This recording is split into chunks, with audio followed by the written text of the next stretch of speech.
up, TKBS Nation? It's time for another episode of Pop Gumbo, where we're talking what's popping in pop culture. As usual, I am Dr. Tachi, and I'm inviting you to come with me on this journey through pop culture. So let's get to it!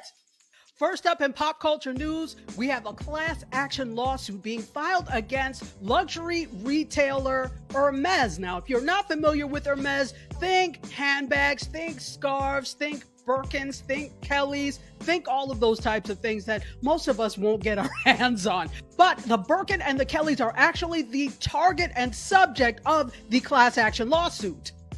Now, this suit is being brought about by two plaintiffs in California who are alleging that Hermes is engaging in the unlawful practice of tying. And what that is requiring customers to buy other products before being given access to the big high-end products. So essentially, they're alleging that Hermes is requiring customers to buy other products like scarves, shoes, hats, etc. before being given access to buy, or I guess even see, a Birkin or a Kelly. The two California plaintiffs are also alleging that this amounts to anti-competitive practices and violates antitrust laws, and they are also inviting other people who feel they have been violated by this to join the class action lawsuit. Hermes has not yet publicly commented on the lawsuit, but they have secured legal representation from Latham & Watkins, who specialize in personal injury law. Now, according to Forbes, this seems like on the surface, it's just a pesky little lawsuit that should be easily batted down in the court of law. A bunch of wealthy folks crying about the fact that they can't get an Hermes or a Kelly. But is there something more here? Of course there's something more. That's why I asked the question. Well, there are a few things at stake here. First, this lawsuit would require Hermes to reveal some trade secrets, which of course they would rather keep hidden. Additionally, it raises questions of who actually holds the very luxurious purse strings. Is it the company who produces these luxury goods who makes that determination? Or is it the SAs or sales associates who hold the keys to the luxury kingdom who could use discriminatory practices to determine who they let through that luxury door and access things like Birkins and Kellys? Now, the suit is challenging the practice of not being able to go online and buy a Birkin from the Hermes store, and the fact that when you do go into an Hermes store, the bags, Birkin bags, are hidden in a private shopping room, not on display for the average shopper. The suit says this. Let me put on some Hermes-worthy glasses so that I can properly convey this to you. Consumers cannot order a Birkin handbag at the retail location. For all practical purposes, there is no way to order a bag in the style, size, color, leather, and hardware the consumer wants. So essentially, the suit is alleging that Hermes sales associates are directed to only offer Birkin bags to customers that have a past purchase history or a significant past purchase history with Hermes. Something else that's been revealed in the filing is the way that SAs or sales associates at Hermes are paid. They get a base hourly salary, but they also get a commission on the goods that are sold, up to 3%, depending on what the goods are. However, they don't receive commissions on Birkins. So looking from one point of view, we could ask, what would be the incentive for a sales associate to hold back the sales of a Birkin if they're not making any commission off of it, a Birkin or a Kelly, if they're not making any commission off of it? On the other hand, for some unscrupulous SAs, that could be the very reason that they're holding it back. So what's the big deal about the Birkin? Well, popular culture is something that actually made it very popular. For example, Sex and the City, when Samantha wanted to order one and she was very distraught because she couldn't, up to a lot of different celebrities carrying their Birkin bags. It has really become a fashion statement, a statement of luxury, and a pop culture icon. So much so that there is a huge secondhand market for luxury bags like Birkin and Kellys at places like What Goes Around Comes Around, Fashion File, and The Real Real.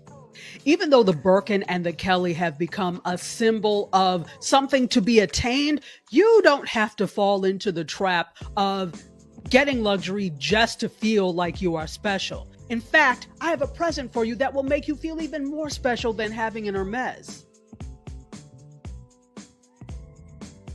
You're welcome. Take that, Hermes. Now let's get to some social media news. If you happen to scroll on a daily basis through Instagram, TikTok, YouTube, or any other social media platform for that matter, you're going to notice a lot of people, social media influencers and otherwise, that are doing reviews. Some of these reviews are paid, some are just because a person likes or dislikes a product.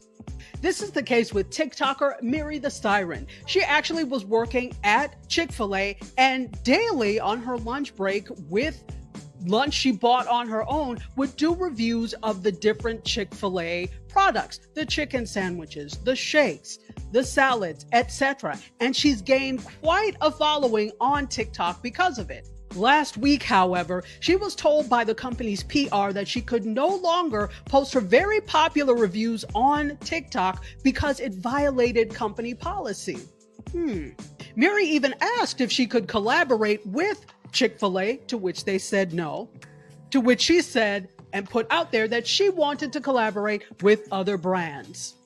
Well, this week, my friends, she has gotten that coveted collab because less than a week after the incident, Shake Shack is collaborating with her. This past Sunday, Miri the Siren made a TikTok promoting a new Shake Shack deal called I'm trying to be professional here. Chicken Sundays. Now, why is this funny? Because Chick-fil-A is closed on Sundays. Take that, Chick-fil-A. In all seriousness, this was a huge missed opportunity. She got a lot of congrats from her followers on TikTok. In fact, her TikTok account has grown by 50,000 since this whole incident occurred. Influencer James Charles notes that this was a big miss for Chick-fil-A, saying, what a huge missed opportunity for them, but you handled it with so much class. And she did. If you actually watch her TikTok, she talks about the fact of she didn't do anything wrong. It wasn't anything wrong and that type of thing. She did handle it with grace and class. And for that, she was rewarded. Now, I was laughing, yes, and I didn't mean to be rude about it, but it is just the irony that was so funny to me. But this is a very interesting marketing move by Shake Shack. This could end up being a big win for Shake Shack because there are a few things here. The fact that they have a Chicken Shack sandwich, the fact that this Chicken Shack sandwich is available 7 days a week, which they say on their website, which is clearly a dig at Chick-fil-A, and the fact that they stress no antibiotics in their chicken ever. Now, if you are aware and familiar, Chick-fil-A actually just shifted their stance on no antibiotics in their chicken ever to no antibiotics in their chicken that are important to human medicine. So there could be antibiotics in your Chick-fil-A sandwich. So the promo is that Shake Shack is offering a Chicken Shack sandwich for free with a $10 minimum purchase every Sunday in April. That's cold. It's good, but that's cold. That is it for today's Pop Gumbo. I am so happy once again that you all chose to spend your time with little old me. I'm honored. Thank you so much. Of course, I'll be back again next week, but make sure that you are following not only me, but the entire cast and crew of correspondents for TKBS because we have some great stuff for you. We also have a great podcast, the TKBS Nation podcast. So amazing, great episodes, important topics. You definitely want to check out KB and the crew every Tuesday on all major platforms, including YouTube, and 7:30 at night. Afterwards, you can check out Michelangelo and Tiffany and the rest of the crew for a recap of what happened in the episode. Well, that is it for me. You know, I always say the dream is real. And now, if you'll excuse me and my Firkin are going to go and try and secure something at Hermes.